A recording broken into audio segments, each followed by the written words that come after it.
All right, we'll get started. So today we'll be talking about learning agendas. So what is a learning agenda? Basically, it's a set of questions that look to address critical knowledge gaps that a bureau needs to do its work well. So what are the key pieces of information that we need to know to do our work effectively? So it's a set of questions, but it's not just a set of questions. It's a set of questions that are prioritized both in the short and long term. So short term, what do we need to know now to do our work well? Long-term questions relate more to the core mission of the bureau or agency and are unlikely to change from one strategic planning cycle to the next. Again, the questions are really focused on filling in knowledge gaps. What are things we don't know but need to know? And focuses on generating new evidence and testing our assumptions and hypotheses. So if you think of an assumption that you might want to test, for example, an assumption that is key to a lot of the work that ECA does, one of the key assumptions is that changes in knowledge result in changes in behavior, right? So we're assuming that we have exchange participants who come here and they learn about a particular topic, but they're also learning about America and American people and how our government structure works. And one of our key assumptions is that when they go back, this actually results in a change in their behavior and that they're sharing this knowledge back with people in their community. So that's a big assumption. And this is an assumption in a lot of international programs, and domestic as well. If you think of health, education, the health sector, there's a big pool of literature and research around change behavior communication. So that's similar for us as well. So how do we actually go about answering these learning agenda questions? So I'll go into each one of these in a little bit more detail, so don't panic if you don't know what they are. But the main ways you will see learning agenda questions answered is either typically through one of these 4 or 5 mediums. So those are evaluations, research, literature reviews, performance monitoring, and expert convenings. So, evaluations, those are typically focused on one specific program, but, they are building the evidence as to what works in specific contexts. So evaluations are focused on one program typically, but in some cases you might have something like a thematic evaluation where you're looking at specific components in different programs. So I remember when I worked at NEA, we did an evaluation on rule of law programs, looking at what were some of the best practices for that field. And we also did, I think, an evaluation looking at blended evaluations or blended training programs. So, mixing the virtual with the in-person component and identifying best practices in that space as well. So, building all those things up together, you're really building the evidence as to what are some of the things that work. Statistical and data analysis. So, we are, as part of our implementation, we are collecting a lot of data already, be that administrative data from our participants, like age, gender, country of origin, and other such things. But we're also doing, a lot of programs are also doing pre and post surveys. And in some cases, even alumni surveys at a later date. So my colleague Marianne is actually working on a project where they're looking at some of the data that's been already collected to answer new questions. So Marianne, do you want to tell us a little bit about that? Sure. So we're working with the sports visitors team, and I actually see that Matt's on the webinar today. So we're working with the sports visitors team to go back and analyze the last 3 or so years worth of their survey data that's been collected by FHI 360. So while FHI has been able to do some sort of project by project analysis of their survey data, we're doing a more holistic dive into all of this data. So sort of taking a more like long-term research look at the information that they have. Yeah. Yeah, and that's, one way you can definitely, you're collecting the data for one particular purpose, but depending on what your needs might be at a later date, you can go back and utilize that data to help you answer some questions about the program holistically, or more generally about particular components. Yeah, and then, another way that you can do research and help build evidence is operational research. So this sounds really fancy, but most of you are already doing some form of that.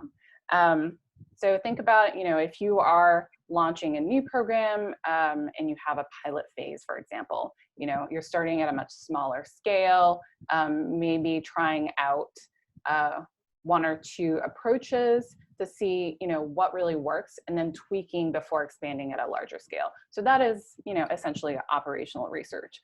You can also do, we were just talking about this, comparing a program to itself. For example, in some cases, you might be, matching exchange participants with host families, but there might not be enough host families for them. So in some cases, they're staying at a hotel. So you might even compare, the results for those who were matched with host families with those who were not, and seeing, what was the difference in the results, and, looking at what is the value add of that particular component. And then again, all of this, like helping explore theories and test new ideas, and really just helping us understand, what is working in our programs. So that is really the key question, helping build up the evidence of what approaches work. Literature reviews, this is a particular subset of research. I'm sure most of you have done some version of this in your academic career, even college or grad school, so I won't belabor the point too much. But basically, just looking at the academic literature for a given subject or area, and, looking at peer-reviewed articles more specifically, or reputable sources in the field. And those can help you also identify innovations and best practices in a sector. So one example is my colleague Elizabeth and I did a literature review on entrepreneurship in Europe as part of a needs assessment. And we found some really interesting innovations in helping entrepreneurs, one, build entrepreneurial mindsets as being really a key, new, and interesting innovation to explore. And then another way for entrepreneurs to raise funds, right? Because that's one of their big constraints, is finding money. Crowdsourcing as has become a very popular and effective platform for entrepreneurs to actually raise funds today. Performance monitoring. So, I've sort of already talked about this. We're already collecting a lot of data from our participants. And, its purpose is really to help us show results. What's working? Are we getting the results that we expect? And that's what, our monitoring data is really meant for. And it's also helping us understand, what's working, what's not working. And I'd like to use this time to make a shameless plug for our new monitoring data for ECA framework, which is the new name for the program families. Some of you may have participated in that initiative, but basically we looked at the whole Bureau, met with program officers, leadership, grantees to really understand what are some key things that people are interested in knowing about their programs across the Bureau. And so we came up with a set of indicators, each with their own corresponding data collection question. So if you're ever interested in doing a survey, there's a whole book of survey questions that you can start with. It's both accessible internally on our Diplopedia page as well as on our external website. So grantees also have access to this. And then the final way you can help answer learning agenda questions is through expert convenings. So really getting researchers, practitioners, and other stakeholders who work in this space and getting them to have a conversation about what is known, what are some of the things that are new approaches that have promising results. You can think of this, some agencies do have specific expert convenings for this particular purpose. You can also do a lower cost approach where you're doing listening sessions at already existing professional conferences, for example, where you have the experts kind of talk about, what is the space, what is known in this space. Okay, so why do we need a learning agenda? So OMB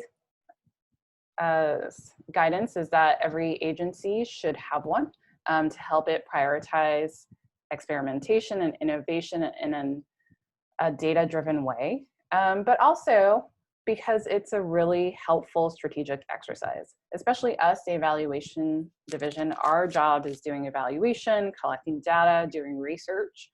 It helps us prioritize the work that we're doing to be able to support our colleagues in the most effective way. We have limited staff and resources like every office. And so having a learning agenda is a really useful way for us to really direct our resources and attention. Okay, so learning agenda is a living document. It shouldn't just sit on the shelf. We're updating it as we do research on some of the questions and we find new data. As we go through the strategic planning process, priorities might shift, changing contexts, COVID-19 being the prime example here, that might, necessitate some new or bring up new research or learning agenda questions. Emergent needs. Think about, new fields or new areas that are of particular interest or that the Bureau is working in. For example, disinformation. A few years ago, that might not have been, the prime question at the top of everyone's mind, but now it's a very important topic. The challenge there is that, especially with emergent needs, because they are typically newer fields, there's not a lot of data out there. So it's really, it's not just that you can't just necessarily rely on the academic literature. You kind of have to do some of that field work on your own.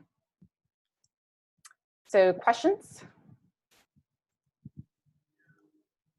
Again, you can use the chat function to just use the questions to us.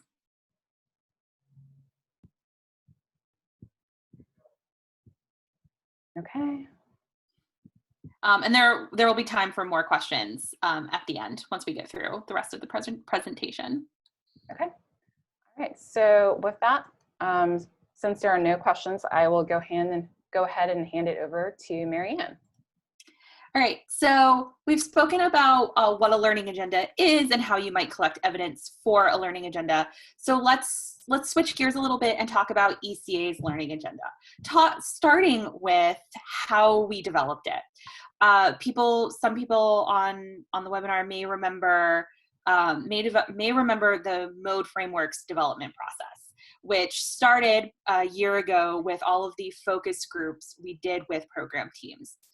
As part of those focus groups, we spent a decent amount of time gathering potential learning agenda questions from participants, questions that covered assumptions that people have about our programs and questions that might test some of those assumptions, or just general questions about our programming and whether or not it's actually meeting some of the goals or objectives that we have. And we took all of those questions and worked some of our evaluation division magic. I'm just kidding. So next slide. we identified common themes among these questions. Oddly enough, when you get lots of people in lots of different focus groups to come up with questions they have about our programming, people come up with some pretty similar questions and some common themes among all different groups and different questions. And then we went about synthesizing the nearly 100 or so questions that we came up with, and we streamlined all of the language to get to what is ultimately 8 learning agenda questions. And we'll spend a little bit of time going through each of the 8 different learning agenda questions. Each one has a series of sub-objective questions or sub-questions, so that if you were to decide you wanted to attempt to answer it, you had some guidance about how to either narrow the focus of what you wanted to look at, or some guidance on what exactly it is the question is trying to get at. We won't go into a lot of depth on each question, but we'll provide a link to our Diplopedia site at the end of this webinar so that you can go find our learning agenda and dive into it in some more detail.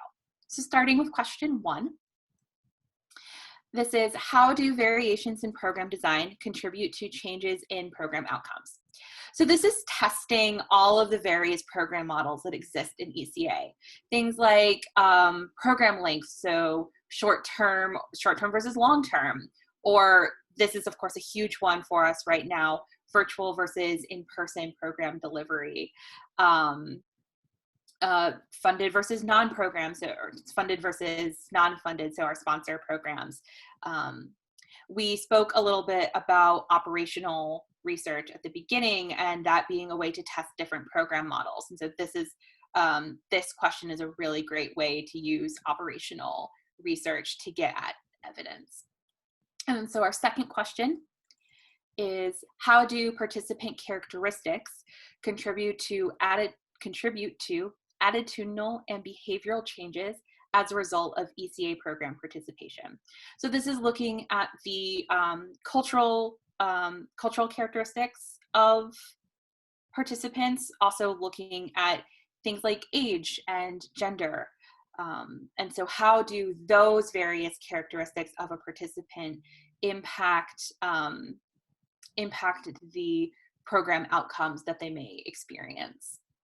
And so question 3 is, what are the long-term cross-cultural competency gains of exchange participants? So looking 10, 20, or 30 years down the line, what do our participants get out of exchange program participation? And question 4, does the act of participants sharing exchange experiences and working on follow-on projects when returning home have an attitudinal multiplier effect on non-program participants and communities? So this is right there in the question. This is the multiplier effect, the ripple effect that our programs have. So we want our programs to not just have an effect on the participants, but also their host and home communities, the people that they interact with while on their exchange, but also once they go home and are back in their communities, and taking what they learn and sharing it with everyone back home. And this question is a way for us to gather concrete evidence on whether or not that multiplier effect exists. So question 5. On returning to their home communities, what factors facilitate or hinder alumni's ability to implement positive change in their home communities? So where question 4 looks at whether or not a multiplier exists, question 5 looks at what resources, can you go back? All right, so question 5 is looking at what resources alumni need in order to make a multiplier effect happen. Do they need just peer or parental support? What other resources might they need, be it financial or otherwise? So now question 6 is, what are the most effective ways to foster the creation and sustainment of networks that lead to collaboration among alumni, beneficiaries, and institutions? The networks that are created from our exchange programs are hugely important for keeping alumni and everyone else associated with our exchange programs connected. But what's the best way for those to happen? Should they be online? Do they need to be in person? Do they need to be formally established by ECA or our implementing partners, or can they be more informal? And this question helps us look into that more. Question 7 is, what is the impact of exchange programs on host communities? And this question really is meant to look at the economic benefit of our exchange programs, and in particular in the United States. And our last question is, what does utilizing exchange programs, how does utilizing exchange programs to meet post goals provide long-term benefit? So really what this is asking is, how do exchange programs benefit U.S. embassies abroad? All right, so those are all 8 learning agenda questions. And as we mentioned way at the beginning, a learning agenda is meant to help prioritize evidence building and learning for an agency or a bureau or an office. And so what we want to do is see how you would prioritize each of these 8 questions.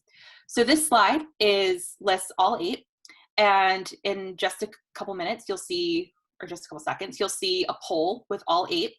And what we'd like you to do is select the question that you think it is most important for ECA to answer.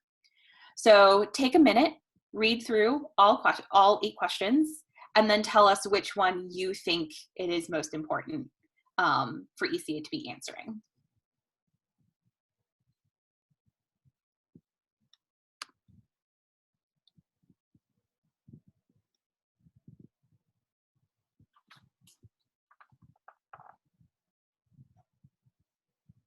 We'll give everyone just a couple minutes to do that.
Just give it one more minute.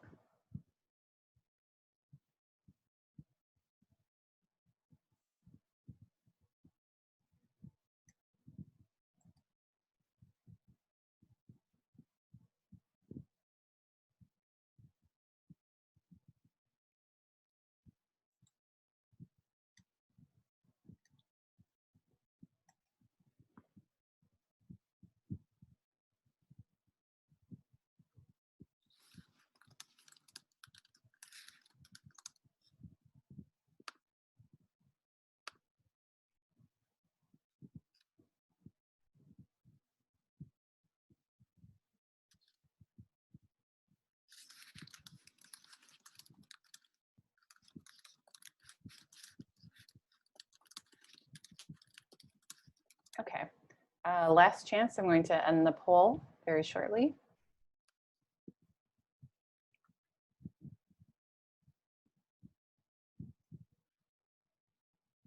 All right. Okay. So interestingly, it looks like quite a few of you are interested in understanding how utilizing exchange programs help posts meet their goals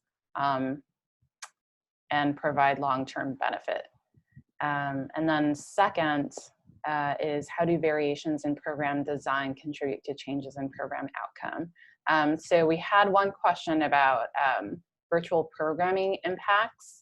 And that's definitely something I think that is top of everyone's mind as we as we deal with COVID-19 and explore virtual options. So that's definitely something we can talk about within the evaluation division, and thinking about, what is some of the evidence out there, and what are some of the best practices that we can share with our ECA colleagues as well. Yeah, so that's definitely something we'll be discussing internally. All right.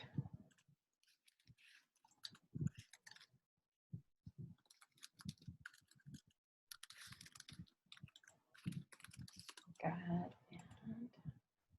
Okay, so this is where you can find ECA's learning agenda. It is also, it's posted on our Diplopedia page, but it is also posted on our public website. Marianne, is it under our capacity building page? Yes. Okay. Yes, it is. Yeah. So if you Google ECA evaluation, we have a page, and I think it's listed a little bit earlier in the slides as well. You can just navigate to that, and the learning agenda is on our external facing page as well. And we'll just mention, oh, no, I'm sorry. That was incorrect. It's actually on our learning page. Sorry. Which would make sense. It's the learning agenda, so it would make sense that it would be on our learning page. Apologies for that, everybody. And we'll just mention, so you can go and you can read through our learning agenda. You read through it in much more detail. And as you're reading through it, if you find a question that you think you would like to start trying to answer, or you even think that you currently have evidence and you are answering it, we encourage you to do so. ECA's learning agenda isn't just the property of the evaluation division, and it's not just up to us to be answering. It's really for the entire Bureau. We want this to be a collective Bureau-wide effort for creating evidence. And if you do start to try to answer a question, we just ask that you let us know. And one place in particular, which Mary Ellen already brought up, is an area around virtual programming. So as offices start to transition a lot of programming to virtual, and start to see, virtual versus in person, and the benefits and challenges, the outcome differences of virtual versus in person, we would love to hear what you're seeing and what you're experiencing, so that we can start to gather all of that information to be able to share with all of our colleagues. Great. So with all of that, are there any other questions about either ECA's learning agenda or anything else we've spoken about thus far today? Okay, I think we have one question from Ed Kemp. Could you type your question in the chat box, please?